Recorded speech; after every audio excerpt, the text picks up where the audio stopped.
வாழ்க வளமுடன்! பேராசிரியர் டாக்டர் துரை லோகநாதனின் வினாவிடை தத்துவச் சிறுகதைகளாம் அமுதச்சுடர் சேனலின் சார்பான வணக்கங்கள். என் கதைகள் பல வெளிவர உதவிடும் யூடியூப் நிறுவனத்தார்க்கும் யூடியூப் டிவி சேனலுக்கும் வணக்கங்கள். என் கதைகளுக்கு நாளுக்கு நாள் அமோக ஆதரவு தந்து மகிழ்விக்கின்ற ரசிக பெருமக்களுக்கும் வாழ்த்துக்களும் வணக்கங்களும்.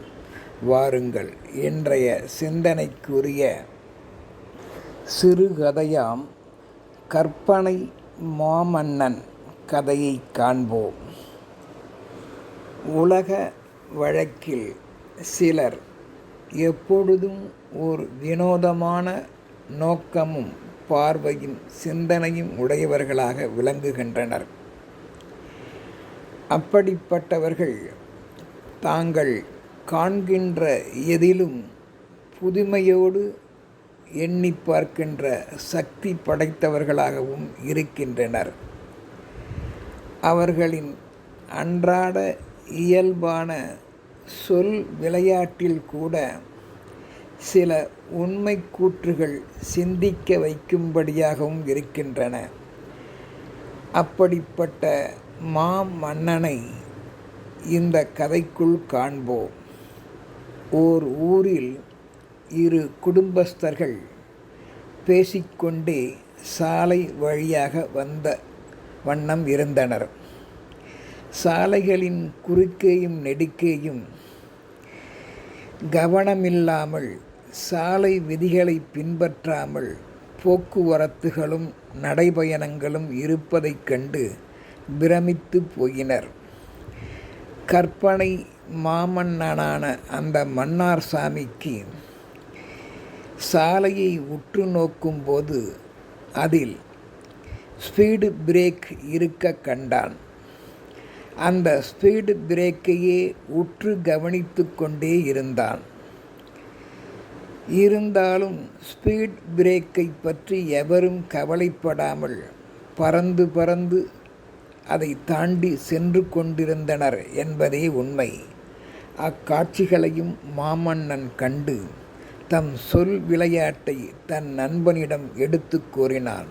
அப்பொழுது மாமன்னன் மன்னார்சாமியை பார்த்து, அவன் நண்பன் திருமணம் ஆகியவர்கள் இருவரும் என்றாலும் அவன் நண்பனாம் கதிர்காமன்.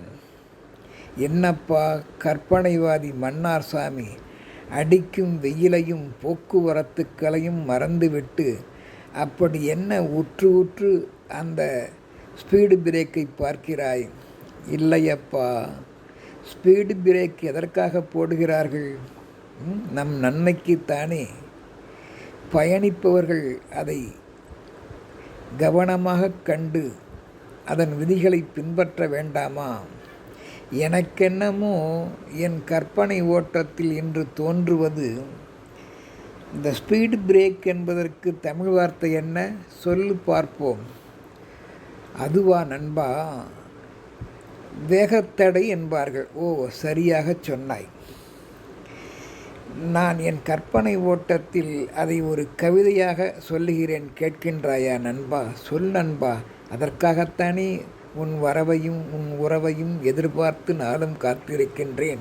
சொல், இந்த வேகத்தடையில் என்ன இருக்கிறது? நண்பா, வேகத்தடை என்பது சாலைகளுக்கு மட்டுமல்ல, மனித மனச்சாலைகளுக்கும் வேண்டும். சபாஸ் சபாஸ். வேகத்தடை சாலைகளுக்கு மட்டுமல்ல, மனித மனச்சாலைகளுக்கும் வேண்டும். நன்றாகத்தான் இருக்கிறது. நன்றாக இருக்கும். நான் கூறுகின்ற இந்த சொல் விளையாட்டில் பார்த்தாயா? இந்த சொல் கவிதை அமைப்புகளில் எங்கும் எதிலும் யாருக்கும் சாதித்திட வேகத்தை விட விவேகமே வேண்டும் என்பதை எண்ணி பார்க்கலாம். அது மட்டுமல்ல நண்பா, சில சொற்களை நம் சாதுர்த்தியத்தால் மாற்றியும் அமைக்கலாம். போக்குவரத்து மிகுந்த இக்காலகட்டங்களில் நெரிசலை சற்றே குறைத்திட சாலைகளில் வேகத்தடைகள் அமைக்கின்றனர், பாராட்டியே ஆக வேண்டும். பலர் தம் பயணிக்கின்ற நேரத்தில் தம் பணிகளில் வெற்றி பெற வேகமும் காட்டுகின்றனர். இவ்விடத்தில் வேகத்தடை என்ற சொல்லை நான் இவ்வாறு கீழ்வருமாறு வேகத்தடை சாலைகளுக்கு மட்டுமல்ல மனச்சாலைகளுக்கும் வேண்டுமென்றேன். சரிதானே? சிந்திக்க வேண்டிய விஷயம்தான் நண்பா. நீ கற்பனை மன்னார் சாமி என்பது நன்றாக விளங்குகிறது. அது இருக்கட்டும். நான் ஏன் இவ்வளவு சோர்ந்து விட்டேன் என்று உனக்கு கண்களுக்கு படவில்லையா? எப்பொழுதும் என்னையும் பார்த்து ஏதாவது சொல் விளையாட்டு செய்து கேட்பாயே. நான் சோர்வாக இருக்கின்ற காரணத்தை நீ அறிந்து கொண்டாயா நண்பா? என்ன செய்வது? எல்லாம் நம் மனைவிமார்களுக்கு பயந்துத்தான் நாம் ஆக வேண்டும். அவர்கள் கூறுவதும் சரியாகத்தான் இருக்கும் இல்லையா? நாம் அவர்களுக்கு ஹஸ்பண்ட் அல்லவா என்றான். அது என்ன ஹஸ்பண்டோ போ நண்பா. என்னை வாட்டி வதைக்கின்றாள். எந்த வேலையும் அவள் கூறுவதை என்னால் சரியாக செய்ய முடியவில்லை. அப்படியே சரியாக செய்து முடித்து வீட்டுக்கு போனாலும் இந்த ஹஸ்பண்டை அவள் படாத பாடுபடுத்துகிறார். ஓ, ஹஸ்பண்டை பெண்டு எடுக்கிறாளோ?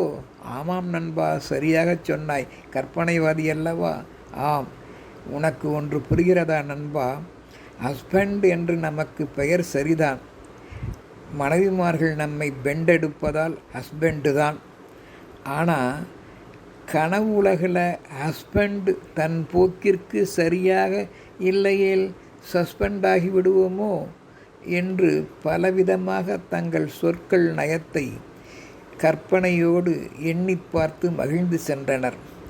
அவர்கள் எண்ணுகின்ற சொல் விளையாட்டிலும் விளையாட்டாக இருந்தாலும் சிந்திக்க வைக்கின்றதல்லவா? எப்படியோ மகிழ்ந்து வாழட்டும் நண்பர்கள்.